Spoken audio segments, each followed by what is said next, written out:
श्री राम। जय माता दी। माँ भगवती जागरण। माँ भगवती के जागरण की प्रथा बहुत पुरानी है।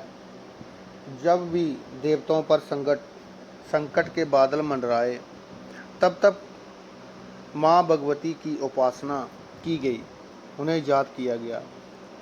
श्री मद देवी भागवत में इस बात की पुष्टि की जा सकती है। माँ ने अनेक रूपों में असुरी शक्तियों का नाश किया है, जैसे महाकाली, महासरस्वती, महालक्ष्मी इत्यादि।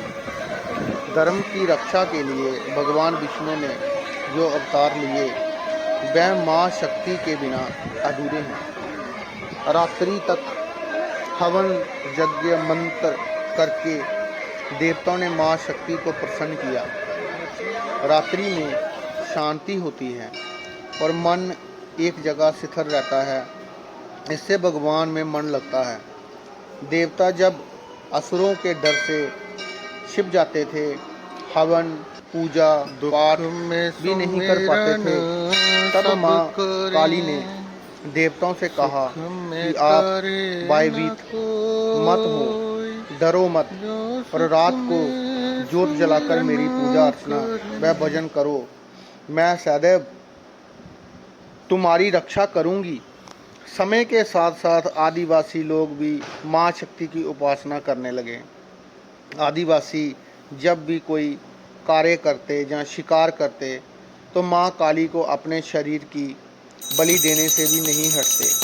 रात्रि को मंदिर जाकर माँ काली की उपासना करते हुए खूब ठुमके नाचते, लगाते और गाते। इस बात से उन्हें लगता था कि माँ काली उनसे प्रसन्न हो रही है। वह लोग रात के समय जागरण, पूजन व विश्वास करने लगे। रात के समय जागरण पर पूजा पर विश्वास करने लगे। पुरानी कथाओं के अनुसार हमारे कुछ पराक्रमी राजाओं ने शक्ति पूजन पर विश्वास करके बढ़ावा दिया। उनके घरों महलों में नवरात्र, शुक्ल पक्ष की अष्टमी, एकादशी व पूर्णमासियों पर देवी देवताओं की पूजा होने लगी। ये पूजा खूब आनंद के साथ होती। लोग ढोल ताशे नाचते, शंख आदि बजाते और पूजा करने लगते।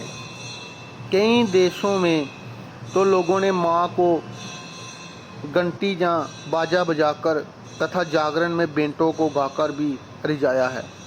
जागरण की शुरुआत पंजाब में एक नए ढंग से हुई। सैन्य ढोलक से माँ को रिझाया गया। पाकिस्तान बनने की वजह से पंजाब में रहने वाले भक्त भारत के अलग अलग शहरों में आकर रहने लगे। वह माँ का नाम लेकर आते और अनेक शहरों में मंडलियाँ बनाकर माँ का प्रचार करते। आप हर कोई माँ भगवती का जागरण करा रहा है। सभी संत लोग इस प्रचार में लगे हैं। माँ की ज्योति सारे संसार में उजाला फैला रही है। गायक और गायिकाओं ने तो माँ के भजन गाकर जागरण को एक अयोग का रूप दे दिया। कई परिवारों का तो भरण पोषण जागरण में ही भजन गाने से ही होता है। माँ के जागरण में ऊंच नीच को मिटाने वाली एक कथा सुनाई जाती है, जिसको दयानु भक्त ने छंदों में लिखा है। इस कथा का कोई शास्त्रीय प्रमाण नहीं है। ये केवल आपसी भेदभाव को मिटाने तथा माँ भगवती के भक्तों को एकत्रित करने के माध्यम से किया जाता है। इस कथा में दो बहनों के चरित्र को दर्शाया गया है, जिसे तारा रुक्मन की कथा कहते हैं। इस कथा को सुने बिना जागरण को संपूर्ण नहीं किया जाता। ये कथा पंडित जमहंत द्वारा ही सुननी चाहिए और अमृत बेला में आरती की जानी चाहिए। ये कथा माता के भक्तों की है। इस बुक में तो लिखा है कि इसका कोई प्रमाण नहीं है, लेकिन ये कथा सच्ची है मेरे अनुसार।